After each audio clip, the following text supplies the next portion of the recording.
নমস্কার। আজকে কথা ও কাহিনীর যে অনুষ্ঠান, সেই অনুষ্ঠানের বিষয়বস্তু হচ্ছে জন্মাষ্টমী। ভাদ্র মাসের শুক্লপক্ষের যে তিথিতে কৃষ্ণ জন্মগ্রহণ করেছিল, আজকের দিনটি সেটি। কেন কৃষ্ণ জন্মগ্রহণ করেছিল, কী কারণে জন্মগ্রহণ করেছিল, সেটা ব্যাপারে আপনারা জানেন। পৃথিবীর বুকে যখন অন্যায় নেমে আসে, যখন সারা পৃথিবী অন্যায় জর্জরিত হয়ে যায়, সেই সময় মানুষকে মুক্তির জন্য ভগবান শ্রীকৃষ্ণ পৃথিবীর বুকে নেমে এসেছিলেন। আজকের দিনও তাই হচ্ছে, চারিদিকে অন্যায় অত্যাচার চলছে। সেই জায়গায় দাঁড়িয়ে বিভিন্ন রকম যে ঘটনাগুলো ঘটছে সারা পৃথিবী জুড়ে, সেই সময় দাঁড়িয়ে আজকে আমরা ঘরে ঘরে পালন করছি জন্মাষ্টমী। এই জন্মাষ্টমীর দিন আজকে আমরা এসেছি শীর্ষেন্দু চক্রবর্তীর বাড়িতে। তারা আজকে জন্মাষ্টমীর যে পুজোর আয়োজন করেছে, সেই অষ্টমীর পুজোয় আপনারা দেখতে পাচ্ছেন বিভিন্নভাবে তারা সাজাবার চেষ্টা করেছে। ফল মূল এবং তার সঙ্গে কৃষ্ণের যে পছন্দ করে তালের বড়া, মালপোয়া, লুচি, এই সমস্ত জিনিস দিয়ে আজকের এই জন্মাষ্টমী পালন করা হচ্ছে। তাদের যে বিভিন্ন অতিথি, তারাও এসে উপস্থিত হয়েছে। বহু বছর ধরে তাদের এই বাড়িতে অনুষ্ঠানটা হচ্ছে, এটা নতুন নয়, কিন্তু আজকে একটু বড় করে তারা এই অনুষ্ঠানের আয়োজন করেছে। আপনাদের সঙ্গে পরিচয় করিয়ে দেবো এই বাড়ির যে আয়োজক, তিনি কিভাবে আয়োজন করলেন এবং কত বছর ধরে আয়োজন করছেন, তার কথা আমরা শুনবো। আপনারা দেখতে পাচ্ছেন তার দুই ছেলে বসে আছে, আমরা তার সঙ্গে কথা বলবো। যিনি এই বাড়ির প্রধান লোক, তিনি কি করে এই পুজোটা আয়োজন করেছেন এবং কত বছর ধরে এই পুজোটা করছেন, তার কাছ থেকে শুনে নেব তার কথা। আপনার নাম? সোমা চক্রবর্তী। আপনি কত বছর ধরে এই পুজোটা আয়োজন করে আসছেন? 11 বছর। 11 বছর? তো 11 বছর যে পুজোটা করছেন, 12 বছর ধরে। 12 বছর? ছোট ছেলের বয়স 12 বছর ধরে এটা করছে। আচ্ছা, 12 বছর ধরে আপনি পুজোটা করছেন। তা আপনার বাড়িতে কি এই জন্মাষ্টমী পুজো ছাড়া অন্য কোনো পুজো হয়? লক্ষ্মী পুজো হয়, সরস্বতী পুজো হয় ছোট করে, কিন্তু লক্ষ্মী পুজোটাও হয় একটু বড় করে। আচ্ছা, জন্মাষ্টমীর যে পুজোটা হয় সেটা কেন হয়, আপনি কি কারণ এটা করেন, এটা যদি খুলে বলেন। এমনি কোনো কারণ নেই। গোপাল আমার শাশুড়িকে একজন দিয়েছিলেন, আমার মাসি শাশুড়ি, সেই গোপালটা বাড়িতে ছিল, সেটাই আমি ঘরে এনে বসিয়েছিলাম। এটার জন্য আমি কোনো ঠাকুরের পুজো করছি বলে করি না, নিজের ছেলের মতন করে খেতে দিই। নিজের ছেলের মতো করে খেতে দেন। গোপালকে কোনোদিন নিজের হাতে খেতে দেখেছেন? না, সামনে দিয়ে দিয়েছি, খেয়ে নিয়েছে। সামনে খেয়ে নিয়েছেন, তার বুঝতে পারলেন উনি গোপালকে খাওয়ানোর চেষ্টা করে। আপনারা দেখতে পারবেন আজকে রাস্তাঘাটে গোপালকে নিয়ে রাস্তায় বেরিয়ে যাওয়া হয়েছে, সবার হাতে একটা করে গোপাল রয়েছে। এই জন্মাষ্টমীর পুজো করতে গিয়ে আপনাকে বিভিন্নভাবে তো পরিশ্রম করতে হয়েছে। কতদিন ধরে এই পরিশ্রমটা চলছে? আমি দুদিনেই শেষ করেছি, সব দুদিন ধরেই করেছি, আর আগে করতে পারিনি, কারণ কাজে বেরোতে হয় তো। কাল আর আজকে মিলিয়ে শেষ করেছে। কালকে আর আজকে মিলে করেছেন? মা সাহায্য করেছে, আমার এক দিদি আছে, সেই দিদি এসে সাহায্য করেছে। আচ্ছা আচ্ছা আচ্ছা, মানে বিভিন্ন মানুষ আপনার এই পুজোতে সাহায্য করেছে। আর আমার ছেলের ছোট ছেলে আর তার বাবা মিলে সাজিয়েছে কাল সারা রাত জেগে। আপনার ছেলেকে তো দেখতে পাচ্ছি বসেছে ওখানে, কি করছে ও? ও পুজো করছে, ও মন্ত্র পড়ে গায়ত্রী মন্ত্র জপ করে ঠাকুরকে উদযাপন করছে। মানে এই জন্য পুরোহিত কি আনার দরকার? আপনারা তো ব্রাহ্মণ। আমি পুরোহিত গিয়ে পুজো করাই না, কোনো পুজো আমি নিজেই করি। আমার মতন করে কেউ ডাকবে না আমার ঠাকুরকে, এটাই আমি মনে করি। ও, আপনার মতো করে কেউ ডাকতে পারবে না? আমার ঠাকুরকে আমার মতন করে অন্য কেউ এসে ডাকবে কি করে? সম্ভবই না। ও আচ্ছা আচ্ছা আচ্ছা, মানে আপনার গোপালকে আপনি লক্ষ্মী, গোপাল, সরস্বতী সব আমি নিজেই করি। আচ্ছা, সব নিজে পুজো করি। আচ্ছা আচ্ছা, বাহ। মানে পুরোহিতের কোনো দরকার হয় না? না, আমি পুরোহিত দিয়ে পুজো করাই না। আর ছেলে যেহেতু পৈতে হয়ে গেছে, ছেলেকে বলি একটু গায়ত্রী মন্ত্র জপ করে দিতে। আচ্ছা আচ্ছা আচ্ছা, আর তাহলে আপনারা শুনতে পারলেন গায়ত্রী মন্ত্র জপ করে ওনার ছেলে পুজো করছে। আপনারা দেখতে পাচ্ছেন বহু মানুষ এখানে এসছে, তাদের সঙ্গে একটু কথা বলবো। তাদের অনেকেই এখানে এসেছে, তাদের সঙ্গে একটু কথা না বললে হবে না। তোমার নামটা বলো। তিয়াশা রায়। আচ্ছা, তুমি কোথা থেকে এসছো? Belgharia jute mill. Belgharia jute মিল।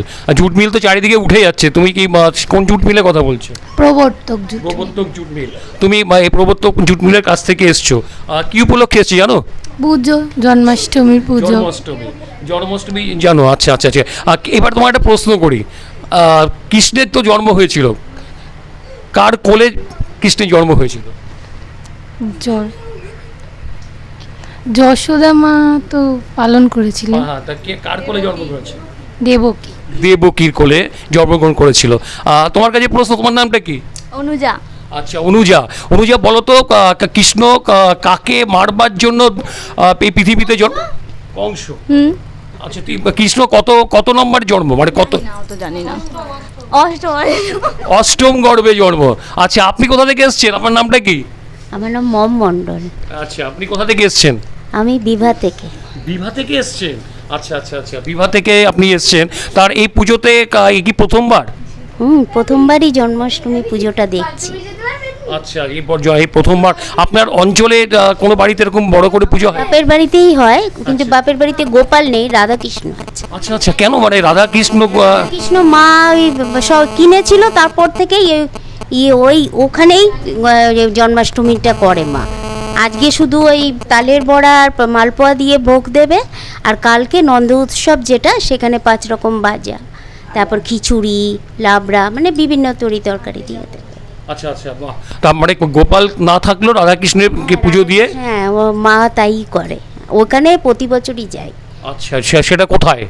এই তো আলিপুর বলখেলা মাঠের কাছে। আলিপুর বলখেলার মাঠে, মানে খুব বড় করে আপনার মোটামুটি একদম মানে কম আয়োজনে পুজোটা হয়, তাও মোটামুটি মানে পাড়ার লোকরা এসে প্রসাদ টসাদ খেয়ে যায়। খুব যে বড় আয়োজন সেটা হয় না। আপনি কি মনে করেন যে আজকে যদি কৃষ্ণ জন্মগ্রহণ করতো, কৃষ্ণ তো জন্মগ্রহণ হয়েছে এবং কৃষ্ণ তো আমাদের মধ্যেই আছে, যদি মানুষ রূপে সেই কৃষ্ণ, যেই কৃষ্ণ কংসবধ করেছে, সেই কৃষ্ণ যদি জন্মগ্রহণ করতো, কাকে মারতো? এই সব সমাজে দুষ্ট সব লোকদের মারতো, তার জন্যই নেমে আসে তো ইয়েতে পৃথিবীতে। আচ্ছা আচ্ছা আচ্ছা, তো সেই মানুষগুলোকে, যে কৃষ্ণের সময় যে মানুষগুলো যেভাবে ছিল, কংসরূপী যে মানুষগুলো ছিল, এখনো কি হ্যাঁ, অনেক প্রচুর আছে এরকম, সে তো দেখাই যাচ্ছে, আশপাশেই রয়েছে। না, আপনার আশেপাশে, মানে আপনার আশেপাশে মানে যা ঘটছে সেইগুলোকে দমন করবার জন্যই আসতো উনি। আচ্ছা আচ্ছা আচ্ছা আচ্ছা, তা তিনি কি পারতেন? আপনার মনে হয় যে আজকে যে সমাজ ব্যবস্থা, যেভাবে কংসরা লুকিয়ে রয়েছে সমাজে, তাদের কি তিনি মারতে পারতেন? আপনার মনে হয় একার পক্ষে সম্ভব হতো? হ্যাঁ, উনি পারতেন, সেই বিশ্বাসটা আছে একদম। আচ্ছা, তার মানে আপনি চাইছেন কংসকে বধ করার জন্য যেমন কৃষ্ণ এসেছিল, সেমনি আবার তিনি ফিরে আসুন? হ্যাঁ, সত্যি ফিরে আসুন। ফিরে আসুন। হ্যাঁ, আসছেন না কেন, আপনার কি মনে হয়? আসবে ঠিক সময়, তার সময় যখনই হবে, যখন পাপের ঘোড়া পূর্ণ হয়ে যাবে, তখন ঠিকই সে নেমে আসবে। আচ্ছা, আপনার সেই বিশ্বাস আছে? একদম। আচ্ছা আচ্ছা আচ্ছা, ঠিক ঠিক বলেছেন উনি। একদিন যখন সময় আসবে, কৃষ্ণ ভগবান, আমাদের ভগবান কৃষ্ণ ঠিক মর্তে নেমে আসবেন এবং সেই সমস্ত পাপাচারী মানুষকে ধ্বংস করবেই, এই আশ্বাস আমরা দিতে পারি সবাইকে। এইবার পরবর্তী আমরা কিছুটা জেনে নেব আমরা কৃষ্ণের জন্ম সম্বন্ধে এবং কিভাবে তিনি এই পৃথিবীতে আসলেন, এই ব্যাপারে আমরা তার পরবর্তী কাহিনীটা আপনাদের শোনাচ্ছি। নমস্কার, আমরা শীর্ষেন্দু চক্রবর্তীর ঘরে গিয়ে তার যে জন্মাষ্টমী উপলক্ষে কৃষ্ণের জন্মের উপরে যে পুজো হচ্ছিল, সেই পুজোটা আমরা তুললাম। এবার আমরা এসেছি প্রলয় চক্রবর্তীর বাড়িতে। প্রলয় চক্রবর্তী তিনিও জন্মাষ্টমীর দিনে, আজকে কৃষ্ণর যে জন্মাষ্টমীর দিন, সেই দিনটাকে পালন করছেন। আপনারা দেখতে পাচ্ছেন পুজো শুরু হয়ে গেছে, ব্রাহ্মণ মশাই বসে আছে এবং এই ব্রাহ্মণ মশাইয়ের কথা শুনতে গেলে আপনারা অবাক হয়ে যাবেন। কে তিনি আর কেউ নয়, এই আমার পাশে যে বসে আছে, দাঁড়িয়ে আছে, সেই প্রলয় চক্রবর্তীর ছেলে, তিনি পুজো করছেন। তো এবার আমরা আস্তে আস্তে বিভিন্ন মানুষের সঙ্গে কথা বলবো। আপনারা দেখতে পাচ্ছেন ছোট্ট গোপাল সে দাঁড়িয়ে রয়েছে খাটের উপরে, আর তাকে দেখতে পাচ্ছেন আপনারা কি সুন্দরভাবে সেজেছে। সে হাত বাড়িয়ে দিয়েছে মার কাছে যাওয়ার জন্য, ছুটে আসছে মার কাছে যাওয়ার জন্য। দেখুন, দারুণ সুন্দরভাবে সাজানো হয়েছে। এইবার আমরা প্রশ্ন করব প্রলয় চক্রবর্তীকে, কতদিন ধরে এই পুজো হচ্ছে? এই পুজোটা শ্বশুরবাড়িতে হয় এবং আমার ছেলে শ্বশুরবাড়িতেই পুজো করে, কিন্তু ইনসিডেন্ট কোনো কারণে হয়তো শ্বশুরবাড়িতে বছর পুজোটা হয়নি, তাই ওরা পরিকল্পনা করেছে যে পুজোটা এবছর আমাদের বাড়িতে হবে, তাই এই পুজোটা আমাদের বাড়িতে হয়। আমরা শ্বশুরবাড়ি থেকেই পুজোটার সঙ্গে মানে যুক্ত হই আর কি। এই বছর পুজোটা আমার বাড়িতে হবে, মানে এই বছরই পুজোটা এই বাড়িতে হচ্ছে। তা এই বাড়িতে পুজো যখন হচ্ছে তখন তো খুব খাটাখাটনি গেছে। হ্যাঁ, একটু তো খাটাখাটনি আছে। আচ্ছা, তো ওই বাড়িতে গেলে কি সেই খাটাখাটনি হয় না? না, ওই বাড়িতে খাটাখাটনি, ওই বাড়িতে তো আরও লোক আছে, তো মানে আমার শালির বাড়ি বলছি, ওদের আরও লোকজন আছে, প্লাস ওদের গ্রামের বাড়ি। এবার গ্রামের সিচুয়েশনটা তো আমার শহরের মতন, প্রত্যেকের সঙ্গে হেল্প করে এবং আগিয়ে আসে। এই যে পুজোটা হয়, এই পরে গ্রামের যে আশেপাশে বাড়ির যারা আছে তারাও এই পুজোর মধ্যে ইনভলভ থাকে, যার ফলে ওই যে খাটাখাটিটা ওদের মধ্যে হয়, কিন্তু আমাদের বাইরের লোকের কোনো খুব অসুবিধা হয়। গ্রামের বাড়ি বারবার বলছেন, গ্রামের বাড়ি বলতে আপনার শ্বশুরবাড়ি কোথায়? আমার সাথে শ্বশুরবাড়ি তাহেরপুর। তাহেরপুর, আচ্ছা, ওখানে কিভাবে পুজো হয়? এখানে যেন আপনাদের দেখতে পাচ্ছি মানে বাইরের মানুষজন সেভাবে আসেনি, মানে একজন দুজন তিনজন হয়তো এসেছে, কিন্তু সেখানে কিরকম হয়? সেখানে লোকের ইয়েটা অনেক বেশি, মানে আগ্রহ বা ইয়েটা অনেক বেশি, তারা অনেকভাবে সহযোগিতা করে, মানে হ্যাঁ যেভাবে যেভাবে করে, যেভাবে মানে সেইভাবে সহযোগিতা হয়, মানে যেভাবে পারে সেইভাবে সহযোগিতা করে। এবং ওখানে নিমন্ত্রণ ভিত্তিক প্রসাদ খেতে আসে ওরকম কোনো ব্যাপার নেই, সবাই শুনলেই চলে আসে। হ্যাঁ, এবং মোটামুটি শুনলে পাড়ার সবাই শুনলেই চলে। আমাদের এখানে নিমন্ত্রণ করতে হবে তারপরে আসে। হ্যাঁ, তারপরে কিন্তু ওইখানে ওই জিনিসটা নেই, ওইখানে এমনি চলে আসে। বুঝতে পারলেন? তাহলে আমাদের সঙ্গে গ্রামের সঙ্গে পার্থক্যটা কি? সেখানে শুধু শুনলেই হবে। তা আমাদের মধ্যে দেখতে পাচ্ছেন গোপালের মা রয়েছে, তো সেই গোপালের মাকে প্রশ্ন করবো, আপনি কোথা থেকে এসেছেন? তাহিরপুর থেকে। আরে বাবা, তাহিরপুরে কথা হচ্ছিল। তা আপনি এখানে এসছেন কবে? কালকে এসছি। কালকে এসছেন, কি উপলক্ষে এসছেন? এই যে জন্মাষ্টমী উপলক্ষে এসছি। আচ্ছা, এই প্রথম তো আমরা এখানে আসা? হ্যাঁ, এখানে আসা। আচ্ছা, ওইখানে যে পুজোটা হয় সেখানে কিভাবে করেন আপনারা, কিভাবে সহযোগিতা করেন? আমরা করি, আমার বাপের বাড়িতেও গোপাল আছে, আমাদেরও গোপাল আছে, আমারও গোপাল আছে। এই 1 বছর বাপের বাড়িতে হয়, 1 বছর আমার শ্বশুর বাড়িতে হয়, এভাবে আর কি সবাই মিলে করা হয়। আচ্ছা আচ্ছা, আপনার কোলে তো গোপাল দেখতে পাচ্ছি, এই গোপাল কেমন যন্ত্রণা দেয় আপনাকে? এটা তো আরো বেশি। আচ্ছা আচ্ছা আচ্ছা, আরো বেশি যন্ত্রণা দেয়। আচ্ছা আচ্ছা, খুব ছটপটে, হ্যাঁ, নটি, তার মানে নটি। এইবার আপনারা চলে এসেছি একদম এই পুজো যার বাড়িতে হচ্ছে তার কথা শুনবো। আপনি চলে আসুন একটু এদিকে, আপনার নামটা বলুন। বর্ণালী চক্রবর্তী। বর্ণালী চক্রবর্তী, শুনতে পাচ্ছেন বর্ণালী চক্রবর্তী আমার পাশে দাঁড়িয়ে রয়েছেন। এবার আপনি এই পুজোটা তো প্রথম আপনার বাড়িতে হচ্ছে, মানে এটা আপনার বাপের বাড়ির পুজো? আপনি বাপের বাড়িতে তাহিরপুরে প্রতি বছর যেতে পারেন? না না, যাই না, যাওয়া হয় না আমার। যাওয়া হয় না? আচ্ছা আচ্ছা, বিভিন্ন কারণে যাওয়া হয় না। তাই এইবার যখন তাহিরপুর থেকে আমাদের এই জনকল্যাণে আসলো, তা কেমন লাগছে? খুব ভালো লাগছে। খুব ভালো লাগছে, মানে গোপালকে এই তাহিরপুর থেকে এখানে আনতে পেরে খুব ভালো লাগছে। ভালো লাগছে। তা কিভাবে, মানে কষ্ট হচ্ছে না যে গোপালকে নিয়ে একটু কষ্ট করতে হচ্ছে, এই যে ঝাপাঝাপি লাফালাফি? না, কষ্ট হচ্ছে না, কোনো কষ্ট, খুব ভালোই লাগছে। আচ্ছা আচ্ছা, আপনি কি চান যে পরের বার পুজো এখানেই হোক? হ্যাঁ, এখানেই হোক। আচ্ছা, তাহিরপুর থেকে পুজো এখানেই হোক উনি চাইছে। তা বুঝতে পারছেন কৃষ্ণের ডিমান্ড কেমন। তাহিরপুর থেকে ছাড়িয়ে তাকে আজকে এখানে নিয়ে আসা হয়েছে আমাদের জনকল্যাণে। আমরা চাইবো এই পুজো ঠিক এভাবে ছড়িয়ে যাক। আমরা আগামী দিনে এই পুজোটাকে আরও ভালোভাবে করব। কিন্তু তার আগে আমরা জেনে নেব কৃষ্ণের জন্ম বৃত্তান্ত। আমাদের মধ্যে আছেন চম্পা দাশগুপ্ত, আর তার কাছে আমরা কৃষ্ণের জন্মকাহিনী একটু শুনবো। আপনি আসুন, আপনার সঙ্গে একটু কৃষ্ণের কাহিনীটা একটু শুনবো, একটু বেশি না, এখানে বসুন। কৃষ্ণের জন্মকাহিনী আপনারা জানেন, তিনি অধ্যাপিকা এবং তিনি, আচ্ছা ঠিক আছে, যাই যে একটু সামান্য আপনি কৃষ্ণের জন্মটা যদি একটুখানি বলেন, যে কোনো একটু, মানে কী কারণে কৃষ্ণ জন্মগ্রহণ করেছিল, আধ্যাত্মিক, সামাজিক, না অন্য কোনো কারণে, এইটা একটু বলুন। আধ্যাত্মিকতার বিষয়, আমি সে পথের পথিক নই, কাজে আধ্যাত্মিকতা নিয়ে আমার কিছু বক্তব্য বা মন্তব্য করাটা আমার ঠিক উপযুক্ত পাত্র নই আর কি। আর যেটা হচ্ছে কৃষ্ণ, আমি যে কৃষ্ণকে চিনি তিনি তো মহাভারতের একটা রূপকার, তিনি একটা সমাজ পরিবর্তন, ওই ধর্ম সংস্থাপনার্থায় সম্ভব আমি যুগে যুগে সেই কৃষ্ণ। তো ধর্ম মানে আমার কাছে হচ্ছে ন্যায়, সত্য, সেটা প্রতিষ্ঠার জন্য।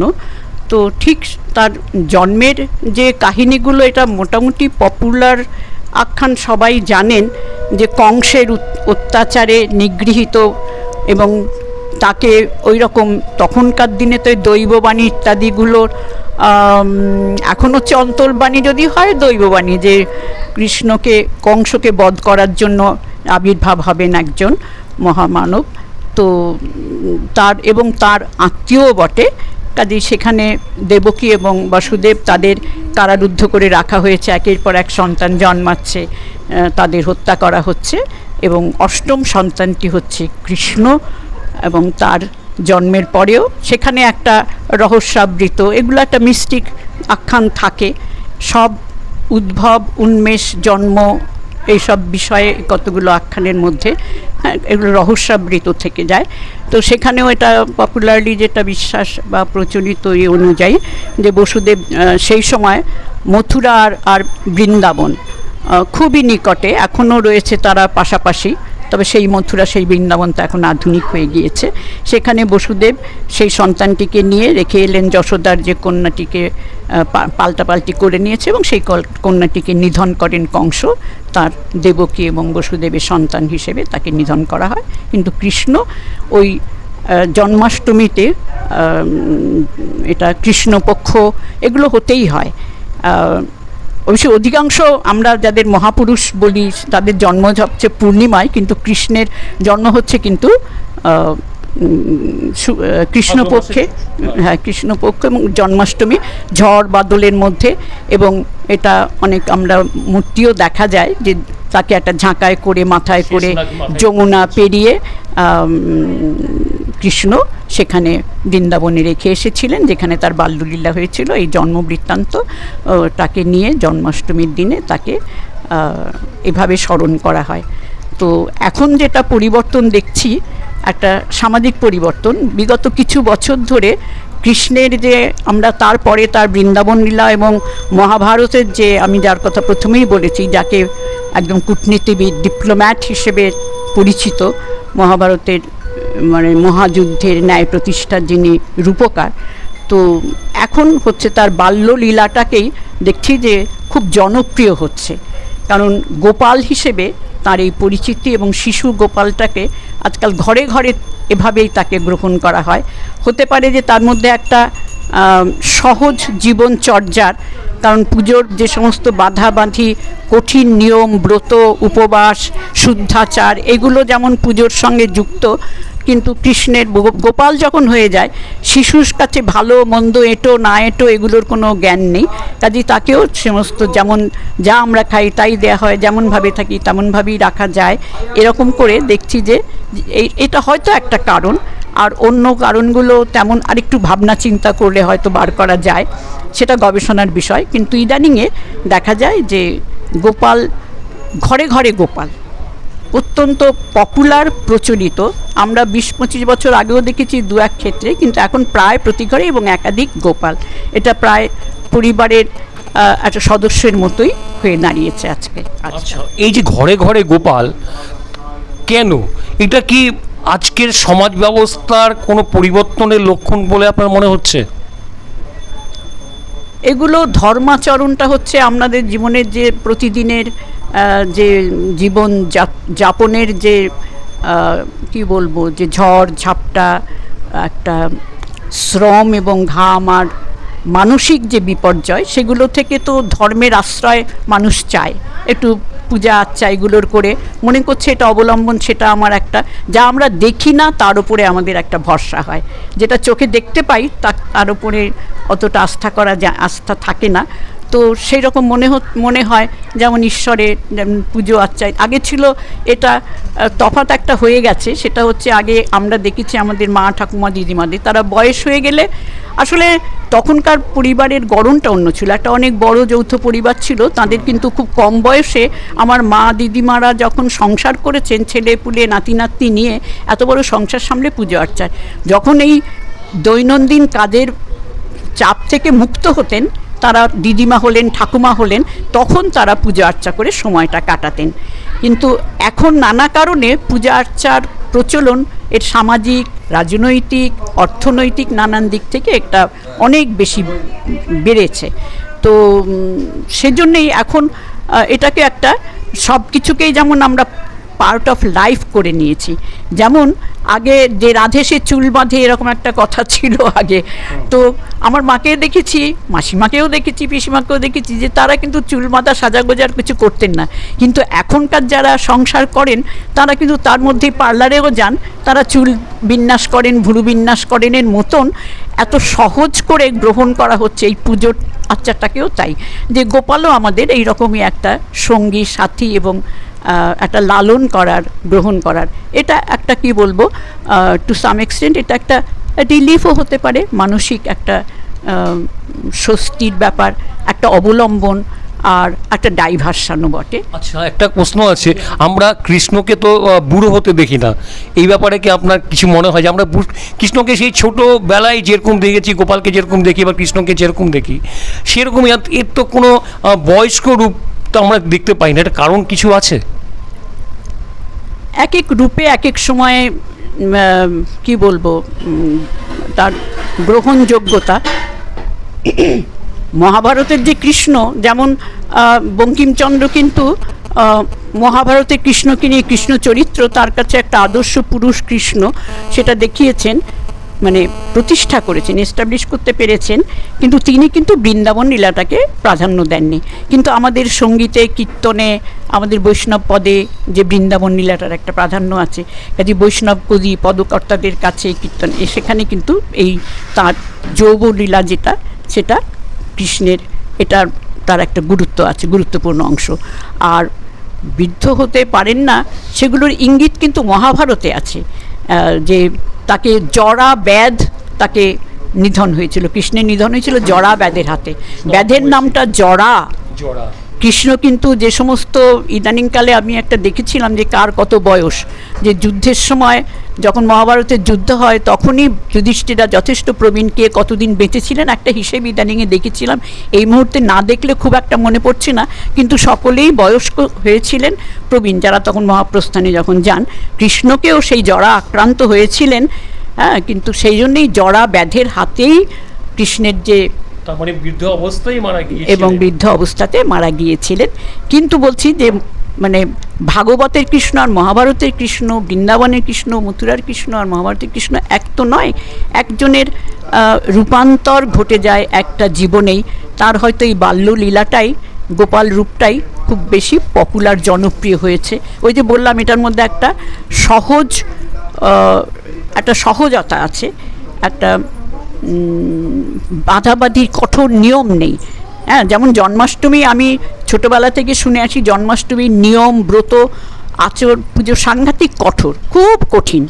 আমার বাবার কাছে শুনেছি, যে মার কাছে শুনেছি যে নির্জলা উপবাস করতে হয় জন্মাষ্টমীতে, এবং রাত, অনেক রাতে, কৃষ্ণের তো গভীর রাতে জন্ম হয়েছিল, সেই জন্য অনেক রাতে পুজো হয়, এবং তখন বাচ্চারা জেগে থাকতে পারে না।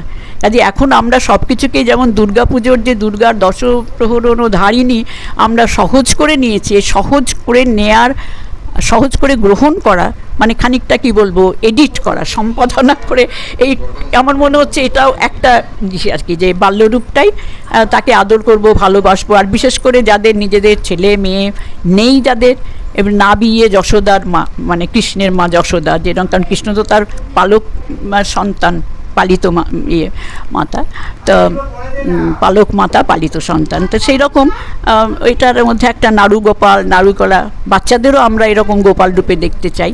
কাজে ঘরের গোপালটি বড় হয়ে গেলে, আর কাজে একখানা দাম বেড়ে যায়, এই গোপাল আমার সেই জায়গাটা পূরণ করে। দারুণ দারুণ। উনি যে আমাদের অধ্যাপিকাদি যেভাবে বললেন, আপনারা পুরো ব্যাপারটাই বুঝতে পারলেন। আজকে জন্মাষ্টমীর দিনে কৃষ্ণের জন্ম, তারপরে তার পরবর্তী কিভাবে তিনি কি করলেন, সমস্ত ঘটনায় তিনি খুলে বললেন। আমরা আশা করি আমাদের ভিডিওটা আপনাদের খুব ভালো লাগবে। এই জন্মাষ্টমীর দিনে, এত সুন্দর একটা দিনে আমরা আজকে এই চক্রবর্তী ফ্যামিলিতে আসতে পেরেছি। তারা যেভাবে পূজা অর্চনা করছেন, আমাদের আগামী দিনেও আমরা আশা করব তাদের বাড়িতে এই পুজোটা হবে, এবং আমরাও আসতে পারবো, এবং চম্পাদিকেও আমরা দেখতে পারবো এই অনুষ্ঠানে অংশগ্রহণ করার জন্য। এই আশা রেখে কথা কাহিনীর পক্ষ থেকে আপনাদের শুভেচ্ছা জানিয়ে আমাদের অনুষ্ঠান শেষ করলাম। নমস্কার দিদি। ধন্যবাদ।